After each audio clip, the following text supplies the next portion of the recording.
And welcome. Tonight is Monday, November 22nd, 2021 at 7 o'clock p.m. This is the regular City Council meeting for the City of St. Peter. We will call the meeting to order. Would all please join in the Pledge of Allegiance? I pledge allegiance to the flag of the United States of America and to the republic for which it stands, one nation, under God, indivisible, with liberty and justice for all. Everyone should have a copy of the agenda. Any changes to the agenda?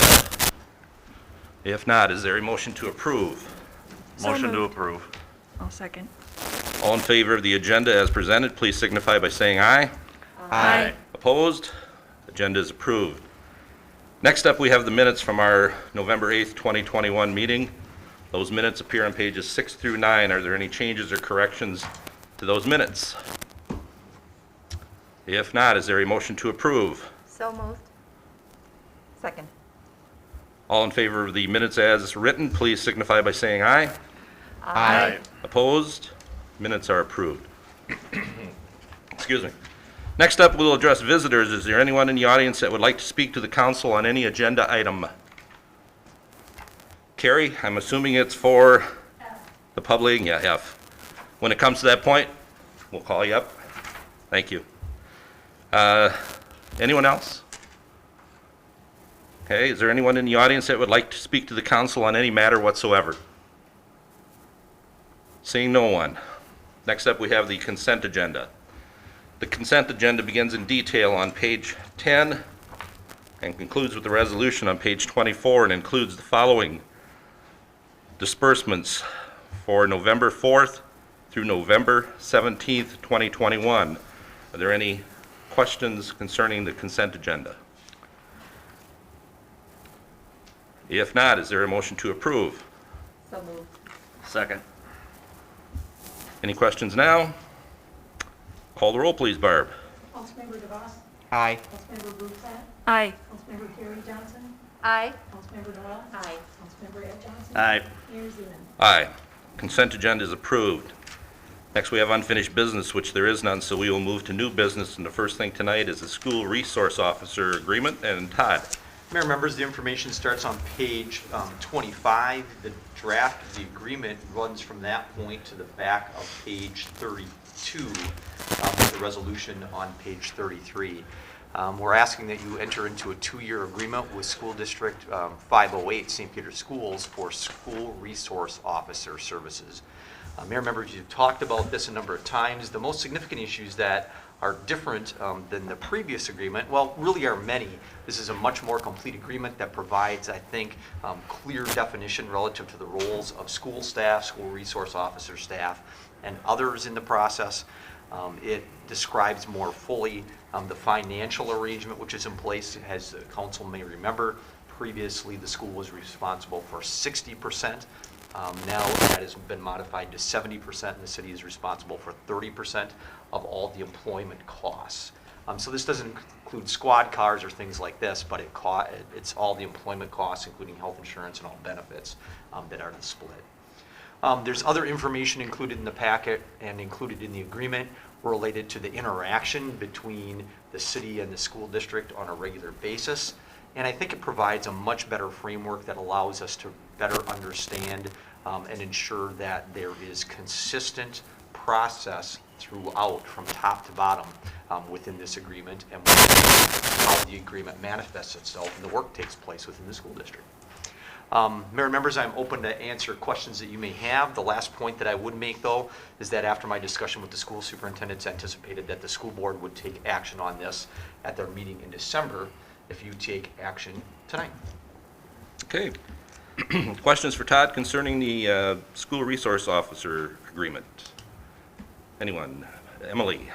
Not a question, just a comment. Just wanted to acknowledge and thank you, Todd, for working on this. And I know that it took a lot of, long and hard conversations with our superintendent and the police chief, and just appreciate the amount of work that went into making this a really, an improved agreement. So thank you for that. Carrie?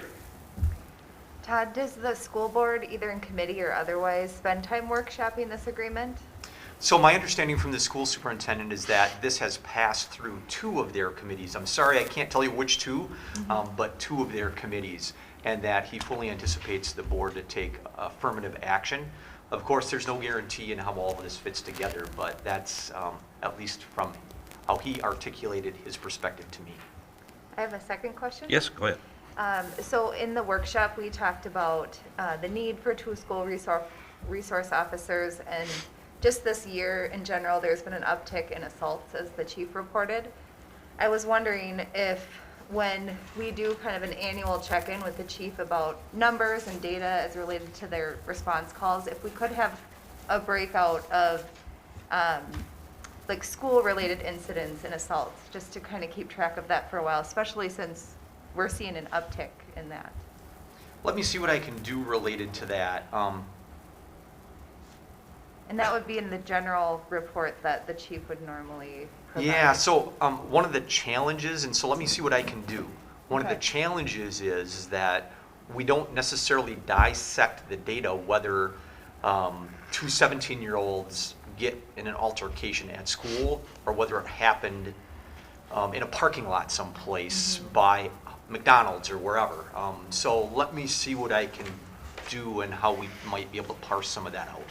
Yeah, and I think, you know, he seemed to discuss it as incidents that were happening in his school, unless I was, No, I agree, Yeah. and that was the pre-discussion that the chief and I had as well. Right. My concern is that our ability to dissect that data or bring back that data now might be slightly challenged, but I'll find out. okay, appreciate you Yeah. looking into it. Yeah. That's all. Anyone else?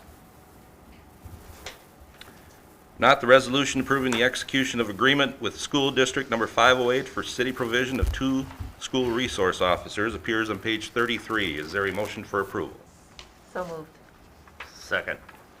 Any more questions or comments? Call the roll, please, Barb. Councilmember Bruflat. Aye. Councilmember Carrie Johnson. Aye. Councilmember Noel. Aye. Councilmember Ed Johnson. Aye. Mayor Seaman. Aye. Councilmember DeVos. Aye. Resolution is approved. Next up, we have the American Recovery Funds acceptance. Sally?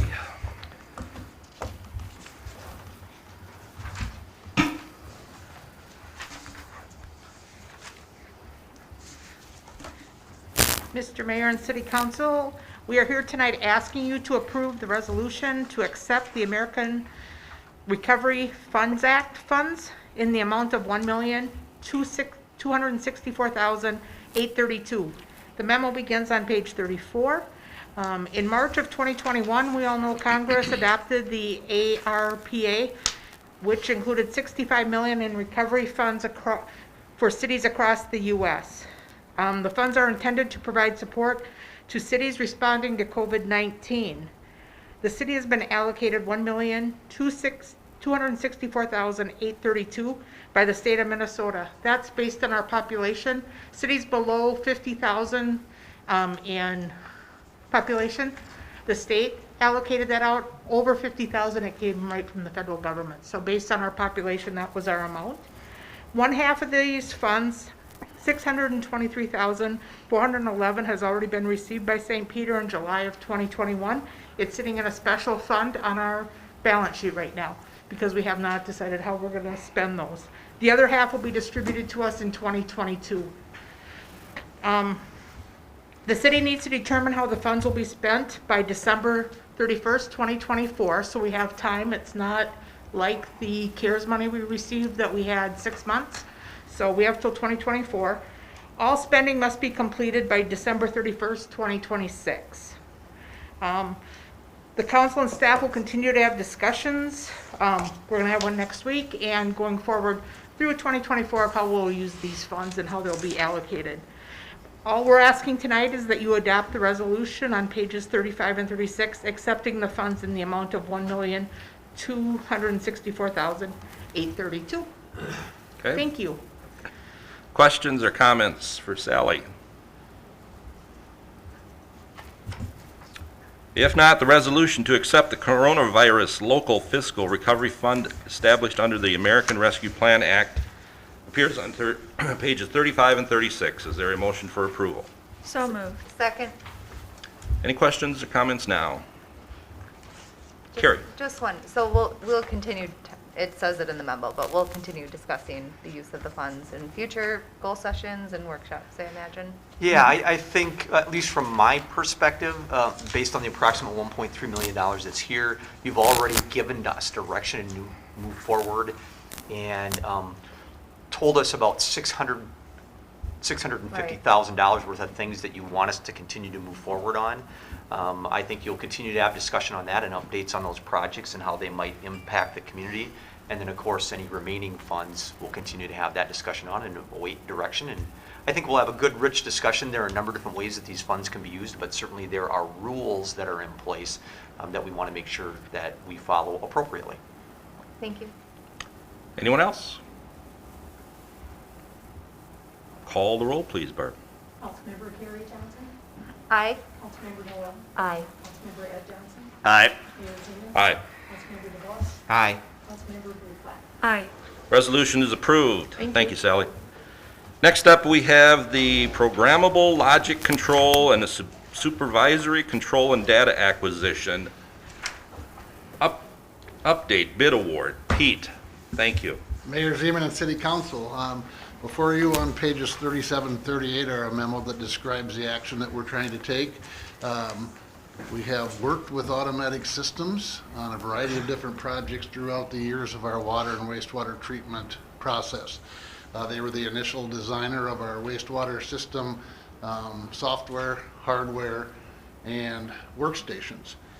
We did put out for bid 4 areas of upgrade: biologically aerated filters, multi-flow, which is the clarifiers, the sludge control, which is our biosolids, and our main lift station are all 4 areas that require PLC work to be completed that go along with phase number 1. Phase number 1 included software, server, and workstations. Automatic Systems would integrate those 2 systems together, make everything work, and it's been 17 years since that system has been upgraded. We did follow the purchasing policy for the City of St. Peter, and we're asking that you approve the resolution on page 39 that would allow Automatic Systems to continue with the upgrade. All right. Questions for Pete? Hands are up. Shannon? Pete, will we get another 17 years out of the new system, or do we expect there'll be more regular updates? You know, there probably will be another upgrade somewhere in the next 17 years. Just depends on any new types of treatment that we have to implement. Right now, we feel pretty good about what we have here, being able to meet our MPCA permit. And so it'd be nice if we could get another 15 to 17 years. We probably will be doing a software upgrade somewhere along that line, but we have the hardware there to make it work. Thanks. Emily? My question was very similar. I was just wondering if you thought we would be upgrading this sooner than 17, because that sounded like a long time to me, but it sounds like it's maybe pretty usual to have this work for 15 to 17 years. Yeah, a lot of our control process is driven off of a supervisory control system that lets the system, the individual portions of this treatment process work by itself. So there's a lot of redundancy in this, and so these PLCs are critical from that point of view because they keep all of the controls local. The SCADA portion then ties it together, and we communicate that from remote areas and from different offices and different workstations. So we're hoping that we can get a little bit of longevity out of this. It's been a very dependable system for us, and we've been happy with the work that's been done so far. Good. Thank you, Pete. Anyone else? If not, the resolution awarding bid for the programmable logic controller and the supervisory control and data acquisition upgrade project appears on page 39. Is there a motion for approval? So moved. Second. Any other questions or comments? Call the roll, please, Barb. Councilmember Noel. Aye. Councilmember Ed Johnson. Aye. Mayor Ziegler. Aye. Councilmember DeVos. Aye. Councilmember Blueflat. Aye. Councilmember Carrie Johnson. Aye.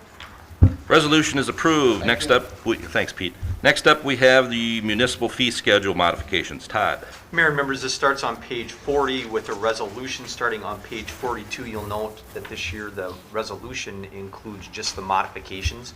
And so you'll see as a part of that on page 42 and then going into page, well, they're all on page 42, but the resolution goes on to page 43. There's some X's there. The appropriate numbers will be filled in once it's integrated with the rest of the fee schedule. This fee schedule is something that's reviewed on a very regular basis, really a yearly basis by the city council, and the goal is to make modifications in under three or four primary circumstances. One of which is allocating based on cost increases, and many of the fees here are tied to employment costs and other things that are in place, and we typically change those every couple of years, do a review every couple of years. Some of the information that you see here is required by state statute, and so there are certain rules specifically related to the police department under state statute as to what we can charge or can't charge for things such as copying an accident report and things of that nature. We also include things, and you had an additional discussion related to pool fees related to the family pool pass and some of the other ones. And so as you remember, when we start this process, we give you the list. And forgive me for not remembering exactly, but there's something like 150 some different fees that you go through and review. And so these are the ones that were either recommended for change or that the council wanted to review again and provided for change. And so any of those that you wanted to see for change or gave us the thumbs up that you wanted to see it move forward are included in this list and are a part of the resolution on page 42 and 43. Again, the goal for me is to make sure that you have something in place that includes the whole list without changes and any new modifications, and that it become effective on January 1st. Typically, the council's approved January 1st. It just has a nice ring to it as to when fees change overall, but certainly you can do it any time, Mr. Mayor and members. Again, the resolution's included in your packet on page 42 and goes on to page 43. Okay, questions? Ed? You know, one question for you, Pete, probably. If somebody wants to use, and it ain't about the fees, but the sidewalk grinding, who do they just call down the city, or? Correct. Okay. I had somebody ask me that. He might have you this spring sometime. Thank you. Ed, I've got a number that I use, a guy that I think it was recommended through the city. So if you need that, I do have that at home. A Okay. guy from New London, Spicer, if I remember right. And he did a nice job, and they were punctual and very reasonable. Any other questions, comments? If not, the resolution approving modifications to the municipal fee schedule appears on page 42 and 43. Is there a motion for approval? So moved. Second. Any other questions or comments? Call the roll, please, Barb. Councilmember Ed Johnson. Aye. Mayor Zena. Aye. Councilmember DeVos. Aye. Councilmember Bullflat. Aye. Councilmember Carrie Johnson. Aye. Councilmember Noel. Aye. Resolution is approved. Next up, we have a Tourism and Visitor Bureau Administration Contract Renewal. Todd. Mayor and members, this part starts on page 44 within your packet. As you may recall, for more than a decade, the council had a standing agreement with the Chamber of Commerce to provide what I would call the administrative capacity behind the Visitors and Tourism Bureau. In 2019, you entered into a new revised contract for that effort, and that contract was for 2 years. At that time, you paid $8,750 for that. And in 2019, it was increased to $10,750. The attached agreement makes a modification to the contract on a per-year basis for $13,750. And what this does is ensures that the Chamber of Commerce is compensated for management of that board, of that commission or board of the city, and takes care of the grant administration for the grants that are provided. All the funds, including the grant and the administrative fee, are revenues that come from your lodging tax. And so no property tax dollars are put into this. This is from the lodging tax. As you're all aware, even though there was a decline during COVID, the numbers have a trend line, a positive trend line, really driven by an additional hotel in town and the additional capacity that we have in town. And staff believes in the conversation that we had previously that there are adequate funds to be able to continue to provide the grants that you've done, including potentially increasing those, and support the $3,000 increase that's proposed within the fee. This request originally came from the Chamber of Commerce, but it really was based on a discussion that I had with Ed about them maintaining that service and keeping that service in place. And it is a significant part of the overall budget for the Chamber of Commerce. Again, the information is in your packet. The agreement starts on page 48. And the resolution for this, Mr. Mayor, I think I gotta make my fingers go here. 52. 52, thank you, sir. Okay, Brad, go ahead. Just want to clarify so that people are clear. The conversation Todd had with Ed was with Ed Lee of the chamber. So Yes, thank you. not just a conversation. Yeah. Don't get me hooked into anything else. Todd, you mentioned the additional 3,000. Isn't it an increase to 3,000?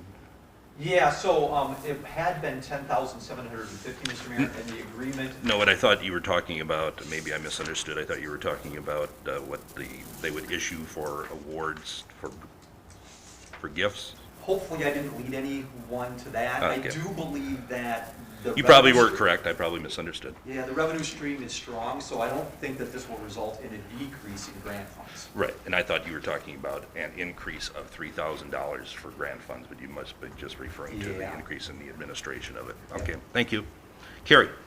And I was just going to mention that I sit on the Tourism Bureau with Shannon, and during COVID, while there was a downward trend in lodging tax collected because the hotels had many vacancies at that time, we also had less requests, or we had requests where they held onto the funds for when they could hold the event. So there was a balance there, and the fund is really healthy, and the chamber does a really good job of administering these services, and there has been a lengthy amount of time since there's been an increase, so supportive of the increase. Okay, any other questions or comments?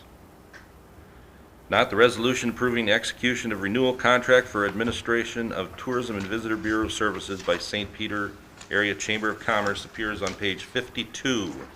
Is there a motion for approval? So moved. Second. Get that, Barb? Tie. Any other questions or comments? Call the roll, please.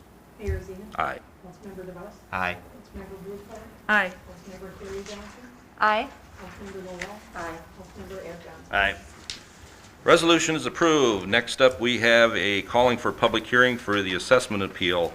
And just for clarification, before we start talking about this, this is not a public hearing. This is just calling for that public hearing.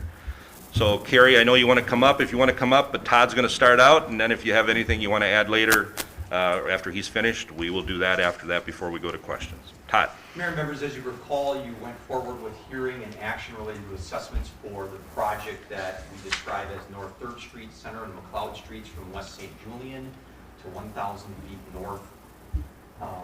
The project assessments. At that time, you had one property owner that objected to the assessment, and so there's a statute and a process that we follow related to that. And so we've gone through that process and agreed to reassess, and the court ordered a reassessment. As a part of that reassessment, Mayor and members, you may recall that we hired an appraiser to do a review of that property, and the assessment came back as indicating an assessment of $11,000 that's supportable within the process of the assessment context. And so what we're looking to do is essentially restart the process for assessment. And one of those starting points is to provide for a hearing that would take place related to that. And so you'll see within the document that starts on page 45, which is the resolution, calling for that hearing at 7 p.m. on January 24th. That provides us time to provide the appropriate notice to the property owner, and certainly at that time they can come and agree or disagree or not come or object under the rules that are there, and then the council will move forward as it sees fit. Mayor members, again, the information is in your packet, but the resolution calling for the hearing starts on page 55. Okay. Carrie, now if you would identify yourself and give us your address, and then we will hear your comments. My name is Carrie Leonard. I am at 1420 North 3rd Street here in St. Peter. And I just want to add to this. Yes, it's true, on March 8th I had to exercise my right to appeal because I would not receive fair and just treatment from city staff or council. For the past year, city staff has subjected my family to financial hardship, emotional distress. Because I could not afford an attorney, I've had to represent myself, which has been very time-consuming, stressful, and caused missed work. The city staff does not want my evidence to be seen. Mr. Brandt filed the motion to have the assessment set aside the day before the trial, so the judge never saw the evidence. So now we are to this point where the city does get a do-over. So I just want to point out that statute 429 reads under the assessment procedure, it's 429.061 subdivision 2.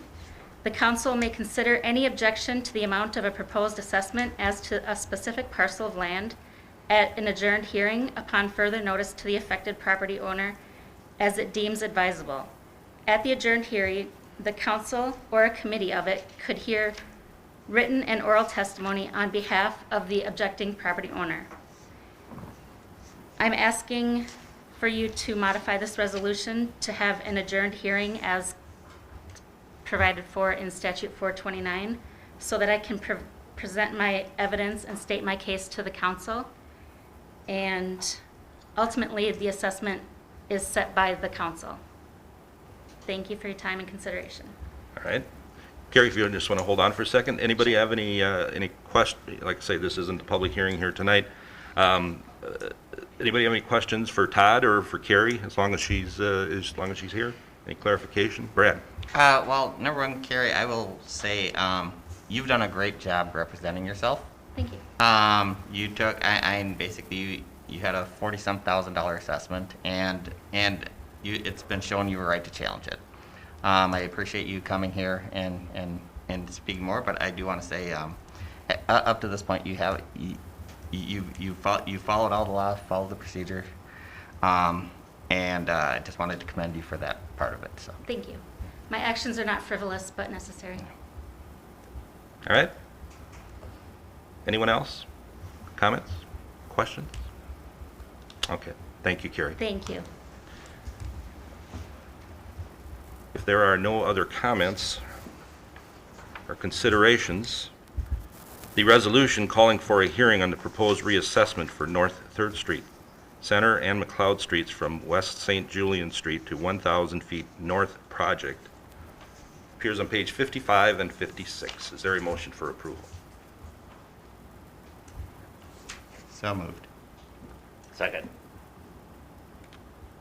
Any other questions, comments, considerations? I have a question. Yes. Carrie mentioned a process, which I think I'd have to look at to really understand, but is that a process if after passing this resolution we can think about or consider? Or must it be an amendment, as she said, to the resolution? I don't believe that either of those things is appropriate, and based on the discussion with the city attorney, I do not believe that Ms. Leonard is correct in that according to the law.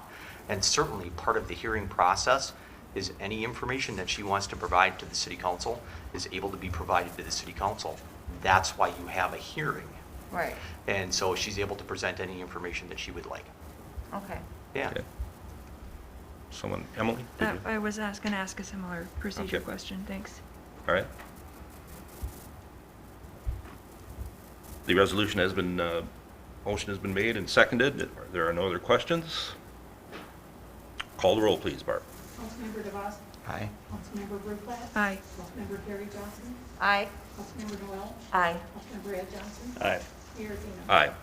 Resolution is approved. Next up, we have the approving of the Minnesota State Sales Tax. Todd?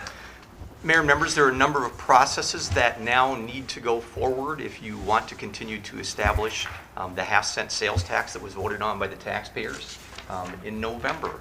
One of the steps in those processes is to authorize a resolution approving Minnesota Laws 21, Chapter 14, Article 8, Section 17. Frankly, folks, I'm not exactly sure why this is in place and not exactly sure what it does, but it is one of the things that's required under state statute for you to approve that law to move forward. There are a number of other things, including establishing an ordinance that puts in place the tax and approval and agreement with the Minnesota Department of Revenue to collect the tax. And so what we're going to be doing over the next few meetings is kind of checking these off and making sure we're complying with all the statutory requirements that are in place to put a property tax in place, or a sales tax in place. One thing that I would like to mention, Mr. Mayor, that doesn't have anything to do with this action exactly, but that I hear or I've received a few questions or comments on. People have been asking, when does the sales tax come into place? When do people start charging it? When does that happen? And that likely happens at the start of the second quarter of 2022. There's still some process things that you have to go through, and we'll make sure that that happens. But that's in plenty of time to make sure that the fiscal requirements that you have in place and goals that you've set can be put into action appropriately. Mr. Mayor, the resolution is included in your packet on page 59. Questions? If not, the resolution of the City of St. Peter, Minnesota approving Minnesota laws for the sales tax issuance appears on page 59. Is there a motion for approval? So moved. Second. Any questions or comments now? Call the roll, please, Barb. Councilmember Ruth Platt, Aye. Councilmember Carrie Johnson, Aye. Councilmember Noel, Aye. Councilmember Ed Johnson, Aye. Mayor Seaman, Aye. Councilmember DeVos. Aye. Resolution is approved. Next up, we have the 2022 polling place designations. Barb? No, I guess.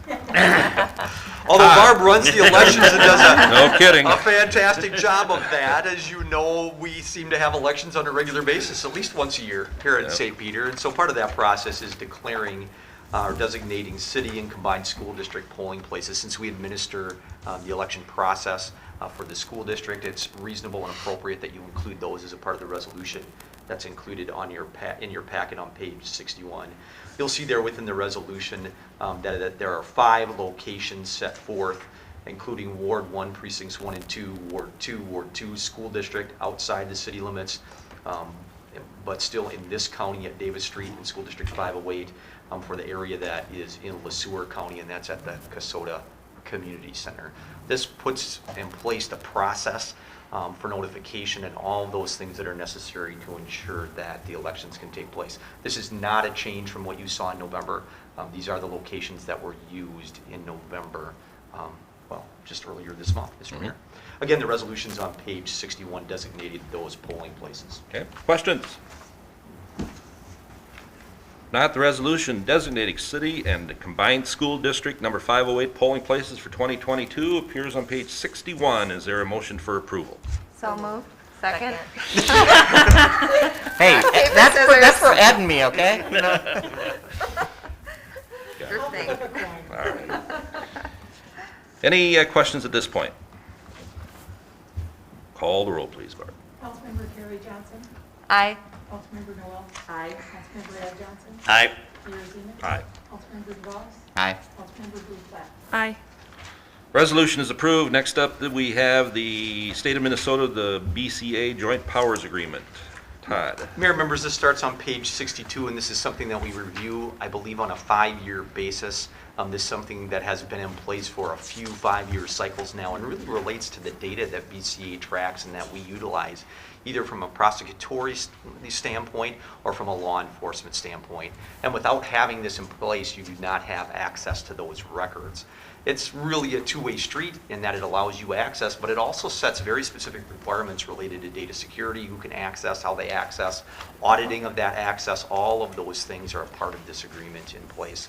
We are not the only community or entity that has law enforcement personnel that goes through this process on a regular basis. But again, this happens on about every 5-year cycle and is certainly utilized by the police department and the city attorney's office. You can see the nature or the agreement itself starting on page 63, and the resolution for this, 80. thank you, Mr. Mayor, gets to page 80. And so if you have any specific questions, we're happy to do our best to answer. It is a form that's prescribed, or an agreement that's prescribed by the state of Minnesota. And again, the resolution provides or directs the city administrator and the mayor to enter into the agreement. Questions? Not, the resolution approving the State of Minnesota Joint Powers Agreements with the City of St. Peter on behalf of its city attorney and police department appears on page 80. Is there a motion for approval? So moved. Second. Any questions now? Call the roll, please, Barb. Councilmember Noel. Aye. Councilmember Al Johnson. Aye. Mayor Zeman. Aye. Councilmember DeVos. Aye. Councilmember Bruflat. Aye. Councilmember Gary Johnson. Aye. Resolution is approved. That concludes our new business. Next up, we have reports. I don't have a thing. Todd, on to you. Mr. Mayor, I have three actually that I'd like to mention. Two are listed here. The first one is Minnesota Valley Transit Easy Pay System. As some of you may be aware, the Transit Board met and has made the determination of fees for the 22 year and going forward. And so although we've been in a time where federal funds and state funds have been provided and there have been no fares for, forgive me, I don't remember if it's like 18 or 20 months, something like that. Fees will start and fares will start starting on January 1st. And the board has had a number of goals related to fares and how it moves forward. So let me talk about three of those if I can, just quickly. Some of them evolved from how MRVT was started, which is really a joint powers agreement between two separate transit agencies, which were the city of LeSueur and St. Peter, and they combined and formed a joint powers agreement and board, now called Minnesota River Valley Transit. At that time, fares were not the same between the communities, and so it's been a goal of the board to ensure two things related to that. One of which is that the fares are more uniform between the two communities, because whether you get a ride in LeSueur or St. Peter, it costs about the same thing. So that's one. And then the other was to simplify. At the time that the two communities came together, there were a number of different fares in place. There were 6 or 7 different types of fares within St. Peter, and discounts if you were a senior, and different colored tickets for that group, and different colored tickets for the other group. And so one of their goals has been to simplify. So those two things are in place. The third thing that the board discussed yesterday, or no, it wasn't yesterday, on Friday, when they met to have this discussion, was that there is a hope that reserves can be built for capital improvements based on the suggestion of the Minnesota Department of Transportation. And that if we start fares on January 1st in 2022, that will help curb the need for fares out into the future. And so that provides for simplification and fewer changes for your riders. This report talks about Easy Pay, and so let me talk about that. There are two primary ways that people will be able to pay for transit service starting in January of 22. One is cash. If you've ever ridden transit, there's a cash box there. You go up the couple of steps and there's kind of a glass box and you put your money in, and the driver sees your money and they hit the button and you're riding. The new way that's been developed with Route Match through MRVT and is utilized in other places is that people will be able to have an account with MRVT, and they'll be able to go online or use a credit card of some type and have their account credited, and then when they come on, the driver can check them in and it takes the money from that account. And so there are a number of ways where this will make it a lot easier and smoother for your customers. One of which is we see lots of young people on the bus, including preschoolers and others. That'll eliminate the need for contracts and some of those things that go on when we're billing people, where little Joey or little Jane will be able to have an account, and when Mr. Cliff sees him come on the bus, he hits the button, and my sound effects weren't very good, they were better the other day. And so then their account has been debited the amount for their ride. The other is that we have lots of folks that have disabilities, or maybe they're seniors, and people want to give them rides, and so they'll be able to put money into that account. And so, Grandma Jane will be able then to either put money in her own account, or maybe her son puts money in her account for her to go to the hairdresser. And it's a wonderful way to provide a gift, and then that account is debited when she gets on the bus. So it'll make it a lot easier for people to pay and keep track of what they have going on, rather than having tickets that go through the wash or get lost in your sock drawer, or whatever happens with tickets, they disappear. It'll be a lot more secure. So wanted to mention that fares coming into place on January 1st and the new Easy Pay system, and there is information on our website related to that, and we'll be encouraging people to utilize that to the fullest extent and hopefully enjoy the convenience that it provides in paying for rides. So that's that one, Mr. Mayor. The next one I want to mention is Thanksgiving Day closures. Non-emergency offices will be closed on Thursday and Friday of this week. And the third one I'll mention is that members on the 29th, so next Monday, there's a goal-setting session starting at 3 o'clock right here in this room. If you're unable to attend, please let us know We plan for food and those types of things. So if you're unable to attend, please give Barbara or I a call, and we'll be happy to put your name either in or outside of the tally sheet. And you can expect packets to come to you on Wednesday of this week. Mr. Mayor, that's all I have for you for tonight. All right, questions of anything that was just mentioned, or does anybody have anything to add? Shannon? I have a question relative to MRVT. Will they be honoring tickets? I had myself a book of tickets, and then COVID happened, and we haven't used them. So we'll be providing what we would consider a grace period for the first month of transit we'll be accepting in the appropriate denomination. So in most instances, depending on if you bought those tickets 10 years ago or recently, but more recently it would generally be 2 tickets equates to 1 ride. So we'll put out some additional information about the denominations that are necessary for that, but we're letting people use those for the first month. After that, we just hope, and we don't believe there are a lot of tickets floating around out there, but there sure could be. Thank you. Yep. Brad? I was just going to note, Councilmember-elect Sharsterman is in the audience, and at the goal session, he might be wanting some grape sun-kissed, I think is his. If people have special dietary requirements, we ask that they let us know in advance, Councilmember DeVos. And he doesn't want grape. Carrie? Is the Easy Pay system available to set up right now? Yes, it is. Actually, it's been available to set up for about 6 months, and so people can go online, or it's as easy as jumping on the bus. And so as an example, you could even jump on the bus with $20 in cash and put it in there, and your first ride is that $3 as an example, so $17 then could be credited to your account. So you Okay. could do it on the bus too if you wanted to. Okay. Yeah. I had one more thing to add, Mr. Mayor. Go ahead.